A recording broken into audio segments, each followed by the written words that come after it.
So, sa umaga pong ito, are you ready? Handa na po ba tayong lahat? Alam niyo po, sa Bible, hindi po na-mention o hindi po na-isulat o hindi po na gawa ng mga unang Kristiyano ang pagsa-celebrate ng Christmas. Agree po kayo? Wala pong nabanggit sa Biblia na nag-celebrate ng Christmas ang mga unang Kristiyano. Amen. Sino ba nagbabasa ng Bible? Wala po. Walang nabanggit. Ni walang nag-celebrate. Amen? Maliban sa kwento na lagi niyong naririnig na merong isang ipinanganak sa sabsaban. Mayroon pa po ba akong kausap? Ang dami. Maliban sa may narinig o may nabalitaan sila na pinanganak na isang sanggol sa sabsaban or sa manger at merong bumisita na tatlong kahit pala yun. Akala ko po tatlong pantas. Tatlong hari o tatlong pantas? Sige, kung ano po yung version na nabasa nyo, agree na lang po tayong lahat. At naghain at nagbigay na regalo. May dala-dala po silang tatlong regalo. At tatlong ito, na ito po ay myrrh, frankincense, and gold. Tama po? Ito pong tatlong ito ay may dala-dala o may bit-bit na gold, frankincense, at myrrh. Hindi po sa atin nila ha, myrrh or myrrh sa Tagalog. Hindi ko alam Tagalog sa frankincense. Maalala mo mag-translate, ha?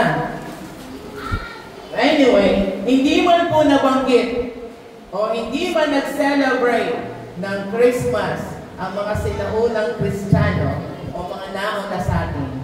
But we have the most reason na tayo po ay mag-celebrate ng Christmas in Christian way.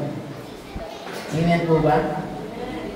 Kasi po, pag ganitong panahon, ay lagi po natin lang ang pinaghahandaan ay ang pagbibigay ng regalo. Tama? Sarap kayo mag-prepare ng gift. Yung magbabalot ka, babalutin mo, tapos pag ibinigay mo sa isang tao, hindi mo alam kung matutuwa or hindi ka alam ano madamdam yung meron. Aminin niyo po, hindi naman lahat ng binibigyan ng regalo ay natutuwa. Tama? O ano? Or, that's maybe, natutuwa nga kayo, pero pag nabuksan niyo na yung regalo, pag-uwi sa bahay, at nakita mong isang ganun lang, anong pakiramdam? Minsan sabi niyo ba, ay, picture frame lang. Ay, mag-lock ka lang. Tama? Di ba ganun ang mga expression, ganun ang mga Pinoy? Tuwan-tuwa pag nakaka-receive ng gift. Tama mo ba? Lalo napakalaki. Ano yung kasing laki mo? Yung bubuksan mo yun, kasing laki mo. Tapos ang laman lang pala ay face towel. O kaya ay sa pala po ito. Amen? Pero sabi nga ng mga Pinoy, it's ang count po nun ayo, it's not the things that count, it's, amen? It's the thought that counts. Amen? Kaya nalang mga Kristiyano, minsan mataas ang expectation eh. Lalo pag nakita mo, ganda ng regalo, ang ganda ng balot, pero ang laman, pag nabuksan na, pag uwi sa bahay, sabi niya, akala ko washing machine. Akala ko microwave. Yung pala, picture frame lang. Amen? Everybody, halos lahat sa panahon ito, ang pinagkakabalahan ay ang pagkakahanda ng regalo. Walang masama. It's normal. It's common to us na tayo ay nagbibigay ng regalo. Pero alam niyo po, sa Bible, ay meron pong isang regalo na ibinigay na napakahalaga. Buksan po natin ang ating Bible sa Isaiah chapter 9 verse 6. Ano pong sabi sa Isaiah 9:6? For unto us a child is born, and unto us a son is given. Putulin ko na po. Ito lang po yung mabuting balita na ibibigay ko sa inyo na akala lang natin wala pong na-receive na mahalagang regalo ang mga anak ng Diyos. Minsan nababaliwala natin na meron pong ibinigay ang Diyos na regalo sa atin na mas mahalaga kahit sa anong regalo matatanggap nyo or natanggap nyo na. And we have to receive this gift. Kasi po, ito po ay naihula na sa aklat ng Isaiah. Sabi po doon, for unto us a child is born, and unto us a child or a son is given. Akala po ng mga anak ng Diyos noon, sa Isaiah yan lang nangyari. Sa book lang ng Isaiah. Pero hindi po. Naulit po yan pagdating po sa Lucas chapter 2, verse 11. Ang sabi po doon, at dumating ang isang mensahero ng Diyos na walang iba kundi si... di pinagbabasa ng Bible. Sinong dumating? Sinong dumating na mensahero ng Diyos kay Mary? Na nagbigay ng mabuting balita. Sino? Hindi mo ako kilala. Mamaya, pakikilala ko po sa inyo. Ha? Sino? Si Gabriel. An angel of God came to Mary and said, for unto you is born this day, and he will call Emmanuel. Yan po ang sabi ni Gabriel kay Mary. At yung hula po sa book ng Isaiah ay naganap ulit sa New Testament sa aklat naman ng Lucas chapter 2 verse 11. Now, ano po yung tinutukoy ko na gift na kailanman ay hindi nyo pwedeng ipagpalit kahit kanino o kahit ano mga nito? Ano po sabi doon? For unto us a child is born, and unto us a son is given.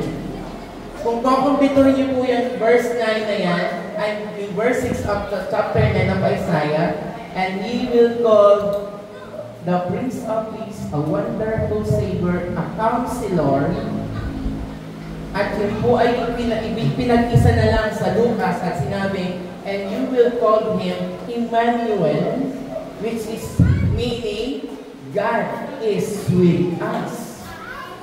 Now, my topic for today is about the greatest gift. Siyempre, Pasko, ano po? Yan. Sino po naka-receive na ng regalo sa panahon na yun? Sa mga oras na to, may natanggap na po ba kayo? Aside from bonus, 13-month pay, ano pa?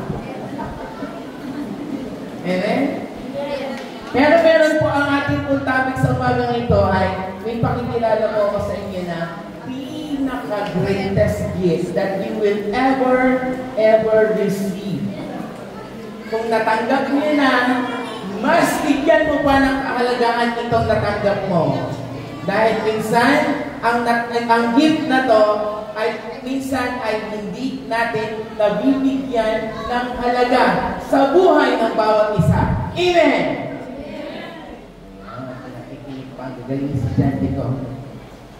Today, siguro po, I would say, this is the verse. Ito po ang pinaka greatest verse sa Bible. Ito po yung pinaka sikat na verse sa Bible. Ito po yung sinasabi na the heart of the Bible. At alam niyo po, no, ako ng Kristiyano, yan po ang unang memorize. Na kahit ako po ay nakahiga at ako medyo patulog at ako'y naantok na, kaya ko po yung i-memorize. Meron na po kayong idea? May idea na po kayo? Kung ano yan? The greatest verse in the whole Bible, whether it is old and new, alam ko pong makaka-relate kayo sa akin. Open your Bible in the book of John, chapter 3, verse 16. Okay po? Sino po may memorize niya? Tagalog, English, King James Version, NIV Version, ESV Version, kung ano mang version meron ka, ang patak niyan ay the heart of this message is about the gift of God to us. Amen? Kahit nakapigit kayo, pumigit nga kayo. Sino makapag-recite sa akin ng malakas na John 3:16? Bibigyan ko ng gift. Sino po? John 3:16, for God so loved the world that He gave His only Son, that whosoever believes in Him should not perish but have eternal life. Diba? Kahit naliligo kayo, kaya i-recite yan. Sino pong makapagtaas na kami sa akin na yan ang unang-una niyong memory verse? Sige po, huwag po kayo mahiya. Huwag kayo mahiya. Could I say, pwede makahingi ng amen? Amen! Ito po yung unang-una kong verse na na-memorize. John 3:16. Oh, amen po ba? Doon sa likod, John 3:16. Doon po. Oo. Yan po talagang unang-una ko na-memorize. For God so loved the world. Kahit ako po ay naglalakad at nakabilog, diretso pa din. Kung saan ako tumigil. Hanggang for God so loved the world, dati palong ako. Ano ko ang kasunod? Hindi mo ako pwedeng pagbentahan niya. Hindi ako pwedeng magkamali dyan sa verse na yan. Because I love that verse so much.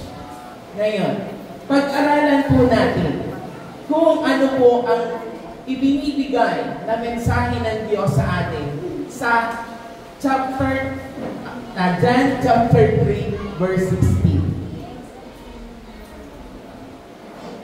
Amen po ba? Look at the first line. For God so loved the world that He gave His only Son. Okay? Sabi po doon, that He gave. So, sino po ang unang nagturo sa atin para po tayo ay matuto magbigay? Sino? Ang Diyos. Hindi po kayo ang author, huwag kayong magmamagaling na kayo ay marunong magbigay, magaling kayo magbigay, huwag po kayo magmamarunong because ang pagbibigay, ang author po niyan ay ang Diyos. At ibinigay lang po sa atin at inilagay dyan sa mga puso nyo para po tayo ay matuto magbigay. Sa totoong buhay po, madamot ako. Opo, I want to be honest with you. Madamot po ako. Alam niyo po, nung po ako naging Kristiyano, sabi ko po sa inyo, nung hindi ako Kristiyano, medyo, ang sabi ng tatay ko, balasubas ako. Black sheep ako before. So, totoo lang po. Pero nung ako naging Kristiyano, natuto akong magbigay. Hindi niyo po ako. Medyo alam po siguro pa, wala dito yung mga aking mga katropa before. Tropa. Wala din mga katropa ko eh. Pero alam po yan, mga batch namin. Kala niyo kayo may batch din ako. Kami po nila Freddy, Radroan, si Rona. Yan po, yung mga, alam nila. Alam niyo po, dahil po kayo magpabalik-balik sa harapan ko at ako'y kumakain, hindi ko pa kayo aalokin. Dahil hindi po ako marunong mag-alok. Kahit po kayo magpalakad-lakad sa harapan ko at ako'y kumakain, Hindi po talaga ako marunong mag-alok. Hindi po talaga ako marunong magbigay. Ang ano ko po, pakailan ko sa'yo, basta ako kumakain dito, kung gusto mo kumain, hindi ko hawak kaldero, kumuha ka dyan. That's my katwiran dito. Pero nung ito po ay dumating sa puso ko, natuto po ako magbigay. Marunong na po ako mga ano, kung ako kayo mag-alala. Mabait na po ako eh. Sino ba dito mo mabait? Tawal mo. Bakit nagpapalong ka ng kamay? Sino po dito mabait? Mabait po tayo lahat. Talaga kayo. Sino po dito mabait? Taas ang kamay! Talaga ayaw mo ito kasi kaulitin ko nga. Sino po dito mabait? Taas ang kamay! Lahat po tayo mabait. Uwi naman kayo. Kaya patawa ka lang po kayo. Alive na po ba? Sabi po doon, that He gave. Siya ay nagbigay. Sabi niyo ako sa kalapit niyo, at siya ay nagbigay.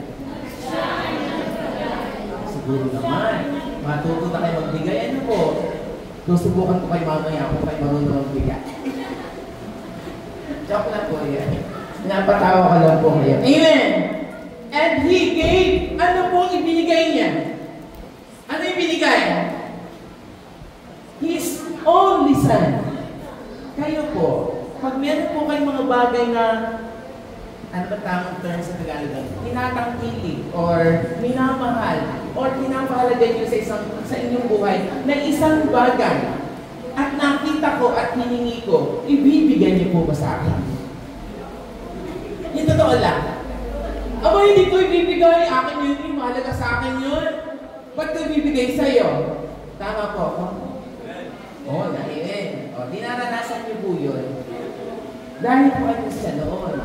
Ay ngayon, Christian na kayo, di ba? Isusubo niyo na, ibibigay niyo pa. Tama po ako? Ay, di ba? Ano ibinigay niya? His only Son. Kanya yun. Only Son. Sabi ko sa ibang version, begotten Son. Kaisa-isang anak. Bugtong na anak. Ibinigay pa. Ay pag ako yun, Diyos ko po. Lord, wag naman. Lalo babae, matanda na, hindi na kahit wala nakakayo ng mga anak. Tapos hihingin mo, ba't ito bibigay? Wala naman. Diba? Wala na yan ako. Kaya sabi ko lang, huwag niyo akong susubukan eh. Dahil pag sinubukan niyo ako, maglulupasaya. Diba? Kayo, pag meron kayo isang bagay na sa inyong buhay na pinapahalaga ninyo, pinapahalagahan, pag hiningi ba sa inyo, ibibigay niyo? Ako hindi. Papakatotoo ako. Bali ako, hindi pwede. Ibibili kita ng bago. Kung hindi man kagaya niyan, almost the same.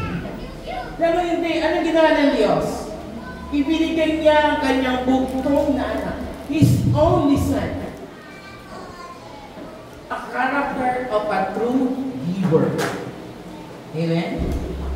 I just want you to picturize yourself na. Ano niyo po pag ako kayo nagtuturo, gusto ko pinipicture niyo. Ilarawan niyo po. Kaya, kasi po ang ating pong topic is about gift or the greatest gift that you have to receive and you have to give. Nais ko lang pong maintindihan natin mga kapatid na ang Diyos po ang unang nagbigay. He is the author of a true giver. Siya po yun. Kaya po mga anak ng Diyos ay marunong na magbigay dahil po tayo ay tinuruan na ng Diyos kung paano ang tamang pagbibigay. Amen po ba? Mapagbigay naman talaga ang Diyos. Kahit simula pa, Genesis chapter 1 verse 1, ano sabi? In the beginning, God created the heaven and the earth. Anong nang binigay niya? Nasa Genesis, nilikha niya ang langit at lupa. Amen? Kita niyo po yung binigay niya, langit at lupa. Pero ang mga tao ngayon, pag nagagalit sa isang tao, ang galit ay hanggang langit hanggang lupa ang sukatan. Amen po ba? Kaya siguro dito po siguro nagsimula yung mga narinig ko sa magtanda. Hanggang langit ang galing ko sa iyo. Amen? So, sa simula pa lang, mapagbigay na ang Diyos. Amen? Kung babasahin niyo po ang Genesis chapter 1, yung creation, after creating heaven and earth, ano kasunod? Nagbigay ng liwanag, nagbigay ng dilim, nag-create ng mga iba't ibang uri ng hayop, and everything, and to the least, sino pong tao yung huli ang nilikha niya? Tao. See? How giver the Lord is. Amen? So, hopefully po, pagkatapos ko magturo, lahat ng taga-Jebel, marunong na magbigay. Mapagbigay na, hindi na,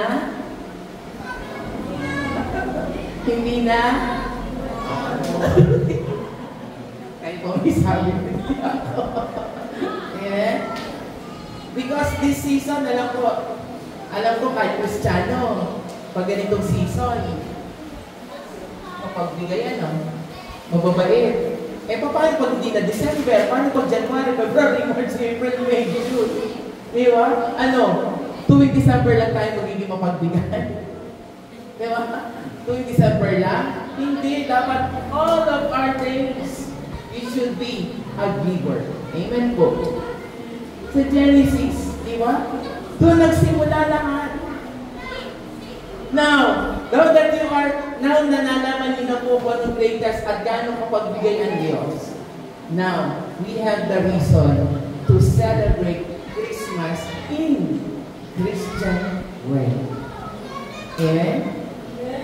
Pwede na po tayo mag-celebrate ng Christmas kasi po, mas mahalaga, mas may meaning ang ating pong pagsa-celebrate ng Christmas because mas alam natin kung ano ang kahalagahan ng mga araw na binibigay ng Diyos sa atin. Amen?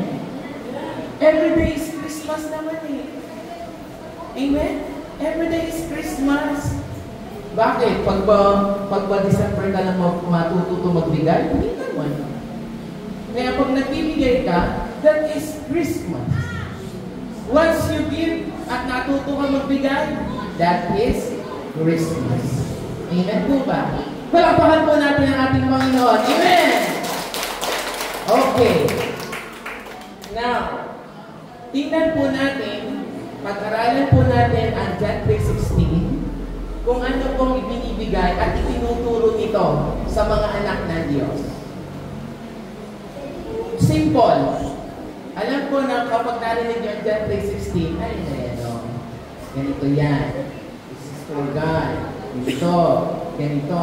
Ang inyong interpretation sa John 3:16, ito, and so on. Amen? Pero, kaya pa natin kung ano pang pwede ibigay ng Lord sa atin. Kung ano yung tinuturo ng Diyos sa atin pagdating sa John 3:16. Amen po ba? Amen. Okay. Number 1. In John 3:16, God's motivation for giving gifts, okay? God's motivation for giving gifts is because of love. Dahil sa pagmamahal or dahil sa pag-ibig. Because of the love of God. Atin pong ilagay sa ating mga puso na ang araw na ito ay ginawa dahil mahal tayo ng Diyos. Sabihin niyo po sa kalapit niyo, Jesus loves you. Jesus loves you. Jesus loves you. And because of love, and because of that love, naririto tayo. Amen po? And that because of love, which is the greatest gift of the Lord. Amen? Kung titingnan niyo po yung John 3:16, back po tayo dito. For God so loved. For God so loved. Meaning, hindi po yan ordinary love. Hindi po yan ordinaryong pagmamahal lang. Kaya minsan pag magbibitaw kayo salitang I love you, mean it. Pero pag nilagyan ko pa ng word na so, ibang level na. Amen? For God so love. Mahal na mahal tayo ng Diyos. Hindi lang tayo mahal, kundi mahal na mahal. Amen? Sino po may amen? Amen. Hindi po ang amen. Pero mamaya maninila ko ng amen. Amen? Hindi lang po tayo basta mahal. Tayo po ay mahal na mahal ng Diyos. At sa kanyang pagmamahal at sobrang pagmamahal ay ibinigay niya. Meron siyang ibinigay. Kasi po mga ordinaryong tao, pwede magbigay kahit galit. Tama? Pwede magbigay kahit masama ang loob. Tama? Amen? Pwede magmahal. Pwede magsabi ng I love you kahit pumuputok ang damdamin at nagingit-ngit ang damdamin. Pero kahit sabihin, pwede sabihin, I love you. Pero deep inside, galit na galit ka sa tao niya. Kumukulo ang dugo mo. Pero sasabi mo pa rin, I love you. Tama? But God's love is so perfect enough. Perfect ang love ng Diyos sa atin. Kaya nga, meron siyang ibinigay na kailanman ay parang ayaw niyang ibitawan, pero binitawan niya para sa atin. Amen po ba? He gave. And that is the attitude or the character of being a loving father. Amen? Mga tatay. Sino po mga tatay dito? Pakataas ng kamay. I love you with the love of the Lord. Pag humingi ba ang anak sa inyo ng piso, bibigyan niyo ng ahas? Tama? Nasa Bible po yun. Pag humingi ba ang inyong anak ng piso, bibigyan niyo po ba ng ahas? Nanay. Taas ang kamay ng mga nanay. Yan. Di ba pag nagutom yan at umiyak, ano ang binibigay niyo? Dede. Sa baby, tama. Gatas. Dahil alam natin na yan ang magpapatahan sa kanila. Bakit? Pag umiyak pa ang bata, baby. I'm talking about baby. Papaluin niyo? Nanay? Di ba hindi? Hindi yan. Tama ba ako, nanay? Diba? Hindi niyo mapapaluin yan. Tama? But instead, you will show your love to him or your love to her. Because that love ay unang itinuro sa atin ng Diyos para tayo ay matutong magmahal at out of pagmamahal, matututo tayong magbigay. Amen? And the motivations of God is for giving or receiving it is about love. Mahal na mahal po tayo ng Diyos. Ano pong sabi sa Deuteronomy chapter 7, verse 7 to 8. Ayan po, verse 8. But it is because of the Lord loves you. At dahil mahal kayo ng Diyos, tingnan niyo po yung word na because. Tanggalin niyo yung because. Pag tinanggal niyo yung because, wala na dahilan. Pero pag tinagyan natin ang because, and because at dahil mahal po tayo ng Diyos, ang nakalagay, and is keeping the oath that no sword to your father, ano po, that the Lord has brought you out with a mighty hand, He will redeem you. And because the Lord loves us, He redeemed us. Amen? Tayo po ay Kanyang iniligtas. He redeemed because of His love. Kung wala pong pagmamahal, wala po tayong lahat dito. Amen? Amen po ba? Amen.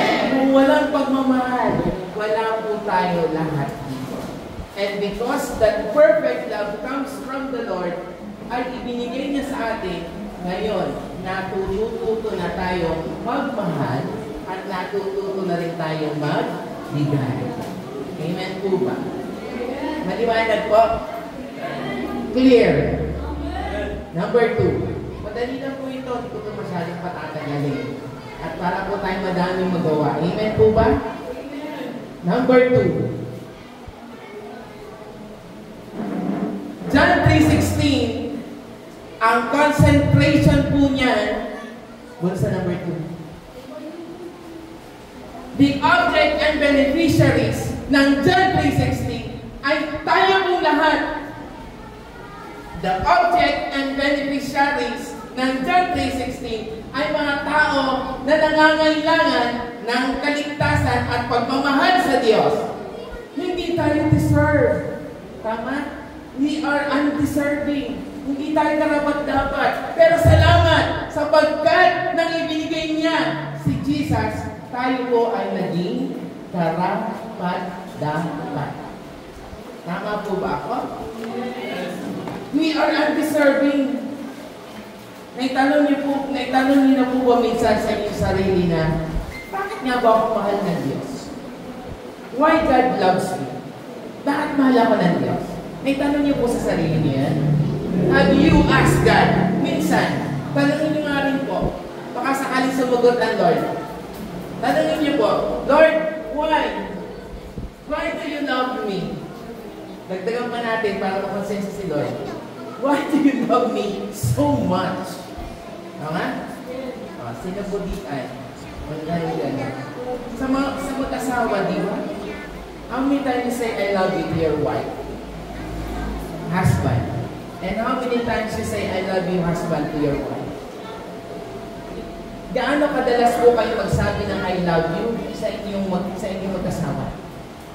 Mga nanay, how many times, or how often, gaano kadalas na sinasabi mo po sa inyong asawa na I love you, mga nanay? O, may natawa doon, siguro hindi man lang makapagsabi ng I love you. Siguro kung nakasalubong sa pinto ay nakasahod ang kamay, kita mo. Hindi, I love you. Hindi, nakasahod ang kamay, nakalagay sa pinto, nakaganyan. Ang kita mo. Tama? Balik naman tayo. Bawi, tatay, how often you say I love you to your wife? Wow, may sagot araw-araw ko sana. Ilan tatay? 3 times a day. Praise God. Mga nanay, gaano kadalas yung sinasabihan ng I love you ang inyong mga asawa? No? 3 times a day. Praise the Lord. Pero the Lord loves you all the time. Amen? Minsan tinanong ko din yun eh. Bakit mabahal mo ako, Lord? A sinners like me? Tama? Bakit mo ako minahal? Eh, isang makasalanan ako. Isang taong makasalanan ako. Bakit mo ako mahal? Ano pong sabi sa Ephesians chapter 2, 4-5? Sabi po sa verse 4, because of the great love, tama po? Yan, no? But God being rich in mercy, because of the great love with which He loved us. Because, hindi nga lang basta love eh. Ano po nakalagay? Hindi lang basta love. Ano po nakasulat? Great love. Ano po Tagalog sa great? Dakilang pagmamahal ng Diyos. Yung dakilang pagmamahal niya sa atin, tayong mga undeserving, tayong mga makakasalanan, at tayong mga hindi karapat-dapat, ay naging karapat-dapat sa Diyos. Tuloy natin, verse 5, even when we dead in our trespasses, make us alive together with Christ. At pinuhay niya tayo kasama ni Kristo. Tama po ba? Binuhay tayo kasama ni Jesus. Amen? Romans 6:23. Tama? John 14:6. Tama? Kung walang Christ, saan tayo pupulutin kaya? Ha? Kung wala po si Jesus Christ na ibinigay ng Diyos Ama, kung wala si Jesus Christ na hindi ibinigay ng God the Father, saan tayo kaya pupulutin? But because of His great love to us, binuhay niya tayo kasama ni Jesus Christ. So, tayo po ang nagbe-benefit at tayo po ang object ng John 3:16. Kaya nasulat ang John 3:16, because of you, because of me, because of us. Amen? Amen po ba? Hindi po kayo natutuwa? Nung pinag-meditate po ito, ako natawa ng solo, sabi ng ate ko, sino kausap mo dyan? Because na ano ko po ba, na-absorb ko yung pinag-aaralan ko, na tama naman, as sinners like me, sinong tao na magbibigay sa akin ng importansya na isang makasalanang katulad ko, na isang anak na walang hiya, na isang anak na palasagot, isang anak na wala nang ginawa kundi payakin ang nanay at tatay. Pero look at me now. Yeah. Nag-resurrect. Nag-resurrect. Nang malaman kong ganito palang pagmamahal ng Diyos sa akin, 360 turnover ako. Nag-360 degrees ako. Umikot talaga ako. Tinanggal ko talaga lahat ng mga bagay na hindi kalulugod-lugod sa Panginoon at nabuhay ako sa pamagitan ng grace ni Lord. Ephesians 2:8, for by grace you are saved and not of yourself. Tama? And because of the great love of God. Amen po ba? And because of that great love, make me alive or make us alive together with Jesus Christ. Kaya naman po, dapat napakalaki ang pasasalamat natin sa Panginoon kay Jesus. Dahil without Jesus Christ, walang pagliligtas. Amen? Amen. What is faith without Christ? Tama? Yes. Ano ba natin pananampalataya kung wala si Jesus? Amen? Amen? And that is the object and beneficiaries. Tayo po ang nagbe-benefits niyan. Yan, 360 na yan ay para po sa atin, para po tayo ay makasama sa Kanyang kaharian. Amen po ba? Amen? So, kailangan po natin malaman na kahit anong sitwasyon, anong kanta kanina? Ano yung kanta kanina, sister?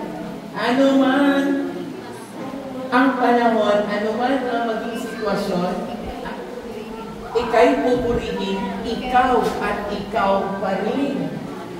Bottom line, saan tayo babagsak?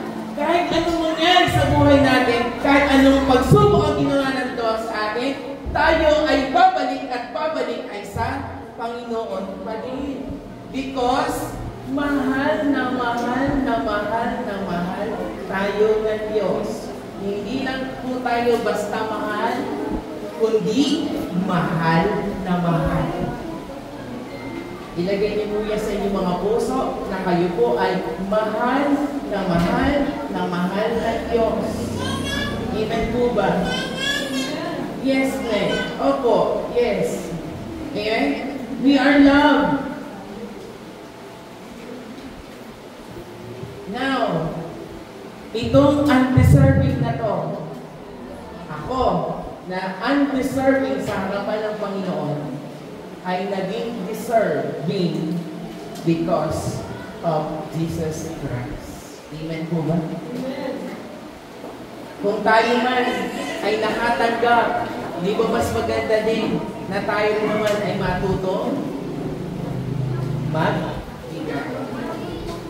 Doesn't matter how small it is. Hindi importante yung gano'ng kaliit. Ang importante, we learn to give.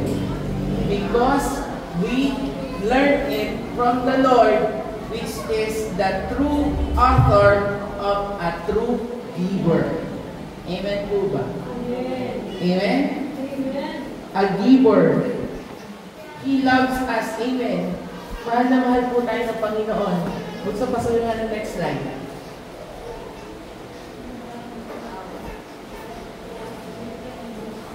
Okay. Balik po tayo sa John 3:16. Ayoko po umalis sa John 3:16 kasi ito po ang gusto ko eh. Ano po sabi sa John 3:16? For God so loved the world. For God so loved the world. Sa Tagalog, gayon na lamang ang pag-ibig ng Diyos sa sanlibutan. Sino po ang sanlibutan ito? Tayo. Tayo ang sanlibutan ito. Ang sanlibutan ito ay sinira ng kaaway.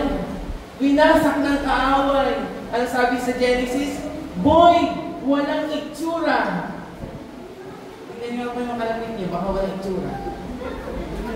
At kompleto naman. Okay. May itsura ba? Sabi nga ni isang comedian, lahat tayo ay magaganda. Guwapo. Kaya lang, may kanya-kanya level. Kasi po, imagine niyo po, saglit lang ha, imagine niyo po, sino po pinakagwapo dito sa JFL? Bigyan natin example dali. Sino pinakagwapo? Taas nga ang kamay. Sino pinakagwapo dito? Si Will.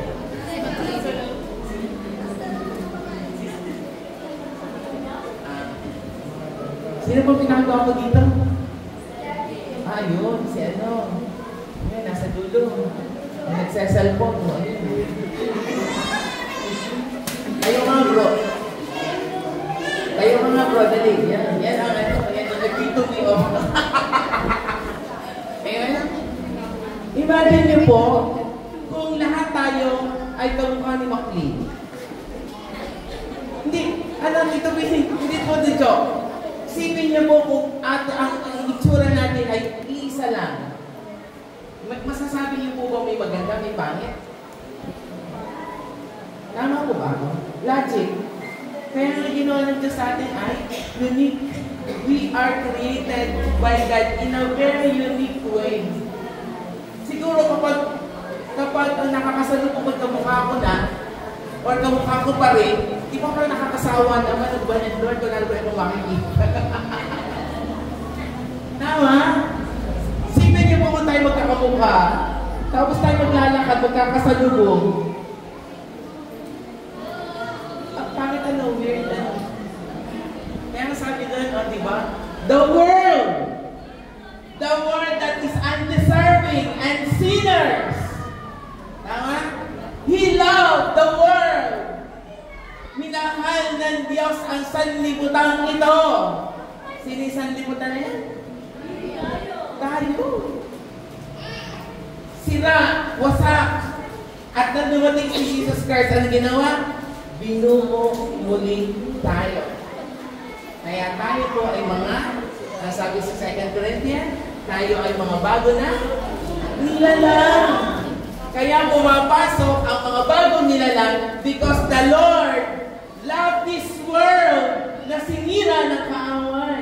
Ngayon, ang word na to ay pang-Mr. International na.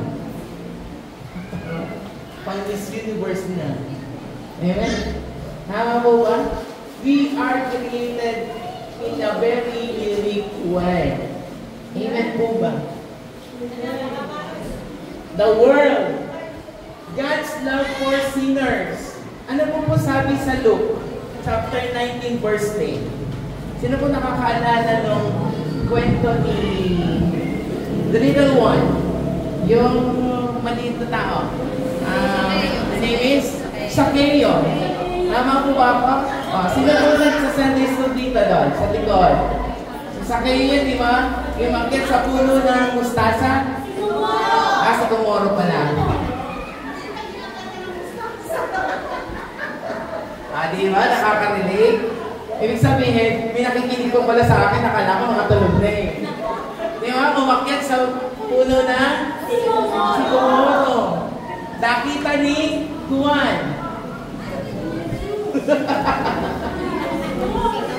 Nakita ni Jesus. Ano sabi kay Sakeo? Baba ka dito, baba.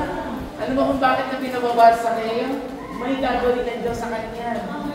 Ano bumaba sa Sakeo? Ano ginawa sa Sakeo? In-invite si Jesus sa bahay. Sa aking dampa. Sa aking bahay kubo. Ano sabi ng mga tao? Aba. Ang sabi ng mga tao ay Sakeo kay Jesus? Ba't pinibitahan nito ang makasalanan tao? Ang sabi, ano, tama po ba ako? Bakit hindi na kayo pag-usap sa makasalanan? At hindi na pag-usap? Sumalo pa sa pagkain. Ano sagot ni Jesus? He came to save, to give a new life. Ang anak ng Diyos ay pumarito upang magligtas. Amen! To save. At hanapin ang mga hindi alam. Si Jesus ay pumunta dito para iligtas ang mga makasalanan at hanapin ang mga nagwawala. Si Jesus ay pumunta dito para hanapin ang mga taong nagwawala. Bakit pumugin kayo sa akin? Nasa Bible yun? Nasahin nga natin sa Tagalog. Ano bang version yun? Nagwawala o nawawala? Nagwawala.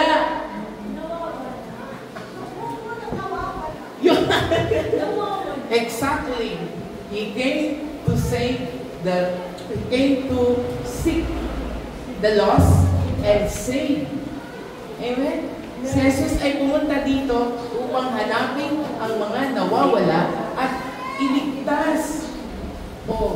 Paano hindi pumunta dito si Jesus? May Christmas tayo celebrate? Wala. Amen? But for God so loved the world. Ayan na. Kaya tayo na dito because the Lord loved the world. Amen po. Sabihin niyo po, mahal ako ng Diyos.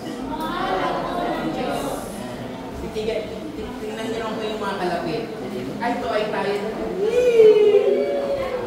Kinikilig. Tingnan niyo po sa mga mata. Ayan, titig ko sa mata. Kung naman ninyo, apat ng anak, tatlong anak, mahinya pa. Sabihin niyo po, I love you with the love of the Lord. Sounds corny ba? Parang corny ano. Pero sa Lord, mahalaga yun. Importante. Amen po ba? He came. Tama? He came to save the lost, to give a new life. Ano nangyari kay Sakeo? After. Alam niyo ba ano nangyari kay Sakeo? Namatay? Hindi! Nagbagong buhay! Ano sabi niya? Kung ako ba ay may naloko o may dinaya, ang sabi niya, ibabalik niya yung kanyang mga tamang term doon, hinakaw. Tax collector kasi siya eh. Tax collector. Alam niyo kung pag tax collector, sino po ba dito ang accountant? Sino po dito ang accountant? Mandara niya yung accountant niya. Ang sabi ni Sakeo, di ba sabi niya, ibabalik ko. Tama? Ibabalik ko ng ilang fold pa. Apat ano? Ay kung dinaya ko si brother ng 10,000 times 4, ibabalik ko 40,000 yung dinaya ko. And that, yan po ang nagagawa ng tunay na pagmamahal ng Diyos. Nagbabago ang tao. Nababago ang kanyang buhay. And that is the object and beneficiaries of John 3:16. Sino pong nag-benefit? Tayo. Amen? Ibinigay niya ang kanyang bukal na dahil kailangan niyang isave ang mundong ito. Amen? Amen? Number 3. Last but not the least. Mga tawa na yun, hanggang dito na. Ano bang oras na? 11 o'clock. Sino pong gutom na? Ayan, gutom ka na bro? Mamaya. Joke lang. Number 3. Punta na po tayo sa ating pinakang main topic. John 3:16 is God's glorious gift. Bakit po tinawag na God's glorious gift at John 3:16? Let us look on the last line. Sister, pabalik ko lang ako ng John 3:16 ko. Sana pala yung win na nilagyan ko. Sorry naman. Next time. That whoever believes in Him, for God so loved the world that He gave His only Son. That He gave His only Son. God's glorious gift is His only Son. Tanungin ko po ulit kayo. Siguro po mag-aagin na kayo ngayon this time. Kasi nasabi ko, tanong ko na kanina. Ngayon, kung meron kayo isang bagay na pinapahalagan sa inyong buhay, ngayon kayo yung Kristiyano na, kaya niyo na po bang ibigay? Kaya niyo na ibigay? O, iba na. Kanina, ayaw niyong bitawan. Ngayon, kaya niyo na siyang i-let go. Why? Because you understand that the glorious gift of God is His only Son. At kung ang bibigay ko ay yung mahalaga sa akin, kayang ibalik ng Diyos in many times. Tama? Ibabalik ng Lord. Yan. Ito po ay isa kong motto sa buhay. Kapag po ako ay nag-let go ng isang bagay sa buhay ko, alam kong ibabalik ng Lord. To unwind Christ. Diba? Ano po sabi sa January? Kung kayo magbibigay, ibabalik ng Diyos ng siksik, tiglig at maapaw. Natin niyo po kung nagbigay kayo sa Lord, anong balik? Siksik. At saka umaapaw pa. Amen. Imagine mo yun. Magbigay ka ng piso, anong balik? Dos. Magbigay ka ng 10 piso, ang balik? Ay, sabi na ni siksik.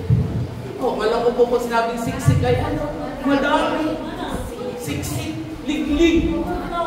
Ay, hindi lang liglig, umaapaw pa. Imagine mo, when you give, the Lord will give it back to you. Siksik, liglig, at umaapaw pa. Amen? Yan binigay ng Diyos sa atin, God the Father natin. Si Jesus, His only Son. Amen? Ang sabi doon, that He gave His only begotten Son. Begotten. Hindi bigatin ha.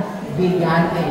Or only. Nag-iisa. Solong-solo. Kung tutusin, hindi naman talaga dapat ibigay ng Diyos sa atin na rin. Tama?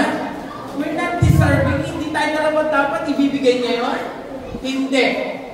Sa pagkakaalam ko po, kaya lang, just because God loved the world, He gave His only begotten Son. He gave. Amen po ba? God's ultimate gift is His Son, and Jesus is with the Father forever, but the Father gives the Son. Ang anak niya ay nasa kanya na simula pa. Genesis pa lang. Tama? Nung sinabi niya na, let us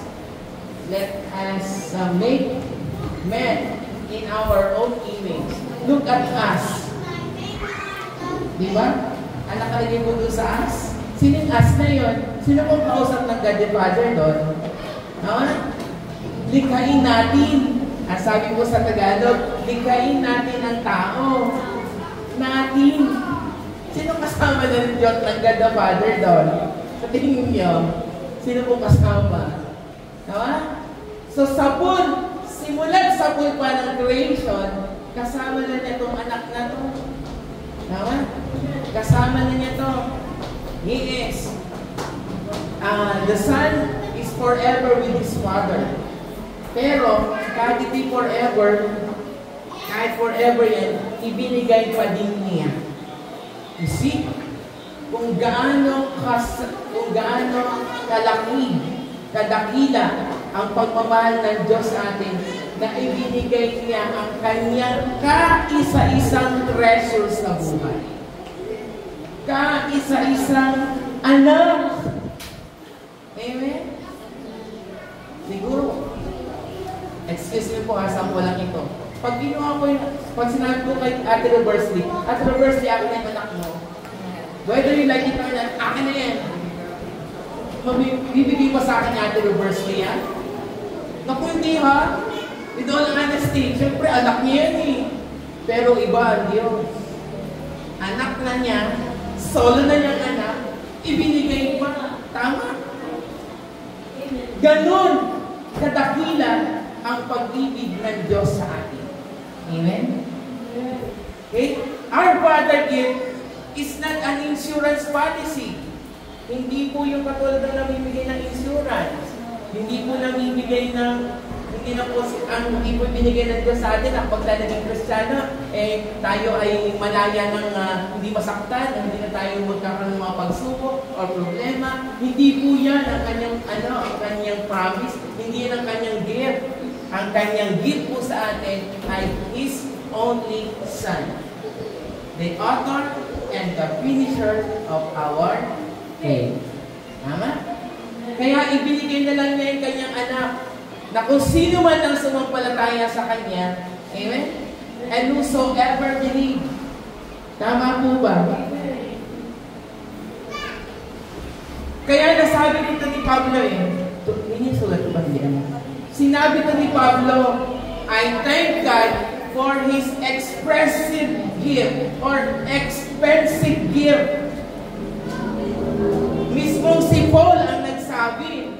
Sabi po ni Paul sa 2 Corinthians chapter 9 verse 15 po tayo. Thanks be to God for His inexpressible gift or inexpensible gift. Amen? Kaya nagpapasalamat siya. Kung tutusin, si Pablo po may sakit. Alam niyo po yun? Sino po nakakaalam na si Paul ay may depresya sa katawan? Because many times Paul prayed. Sabi niya, many times I prayed and I sought the Lord to take this away from me. This thorn in the flesh. Sabi po ng mga theologians, si Pablo po daw po ay, pilay o pinky? Ano ang pinky ba yun? Pilay? Pilantod? Amen? Sabi niya doon, pero dahil nalaman niya ang kahalagahan ng John 3:16 na ito, na ang Jesus na ito, ay pinagpasalamat niya ang gift na ito na walang makakapantay sa buhay ni Juan. See? How thankful and how grateful si Paul sa kanyang buhay na lahat ng natatanggap niya sa Panginoon ay alam niyang galing sa Diyos. At ito po ay ibinigay kay Pablo na nararanasan at natatamasa ni Pablo because malaki po ang kanyang pananampalataya sa God the Son. Amen po? Amen? Amen. Amen po ba? Nakikinig pa po ba? Now that the Lord is giving His everything to us, now it's a time to receive this gift. Amen. Amen po ba? It's the time that that gift must be received. Look at the last line of John 3:16. Balik po ulit tayo sa John 3:16. Gusto pasensya ka na. Ano po sabi sa last line? That whosoever believes in Him should not perish, but have eternal life, upang hindi ka mapahamak at ang sino man na sumampalataya kay Jesus Christ ay hindi mapahamak bagkos magkaroon na yun na yun. Eksaktong yun. The Lord said that whoever believes in Him should not perish, but have eternal life. And eternal life means seeking God always. Hindi sinisik ang Diyos sa ganito lamang panahon. Seeking God, bunso, last life niya. Bunso yung last life.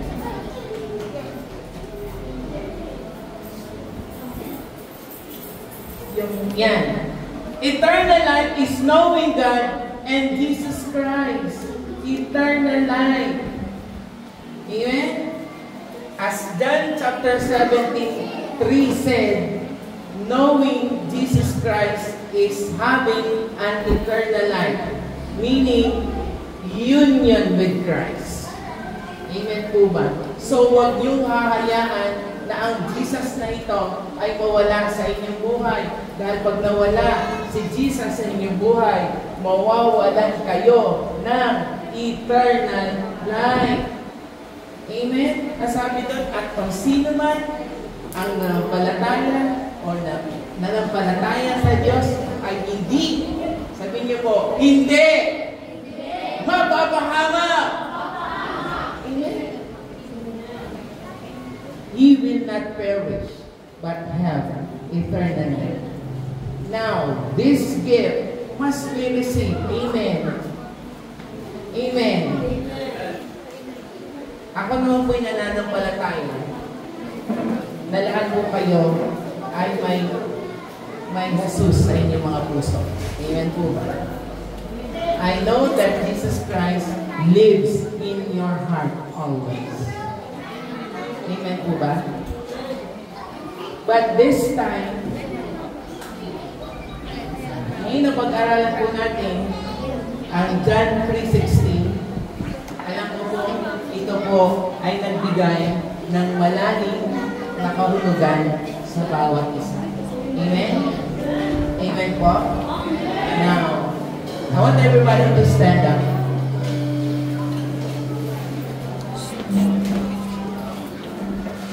At alam ko pong alam nito.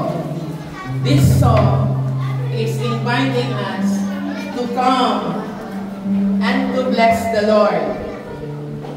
Alam ko po na malaki po ang nagawa.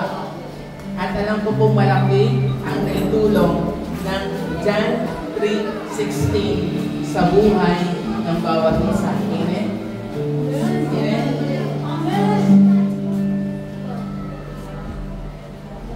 Amen? Hallelujah. Thank you, Jesus.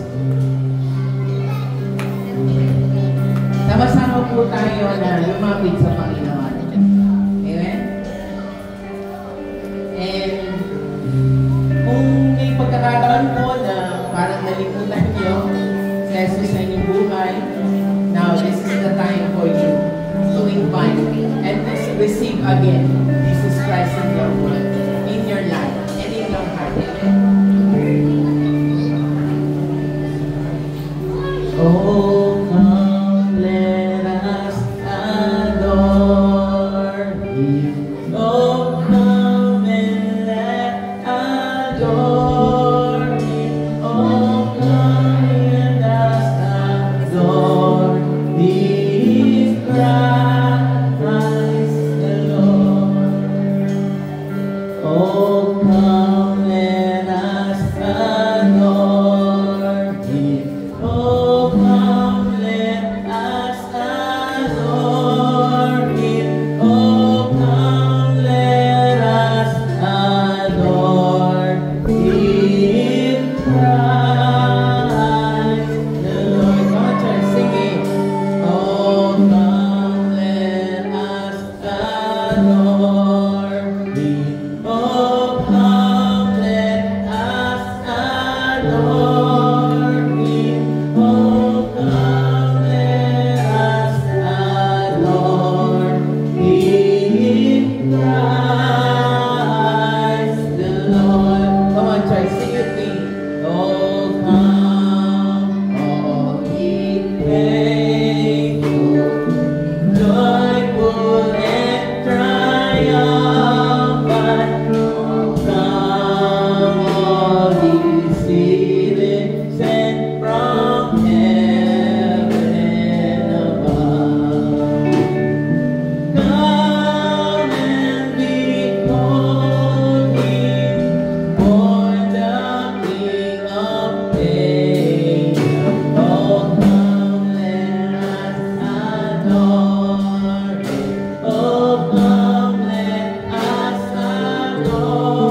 Hallelujah, Lord. Salamat, Panginoon, sa iyong biyaya, sa iyong regalo sa amin.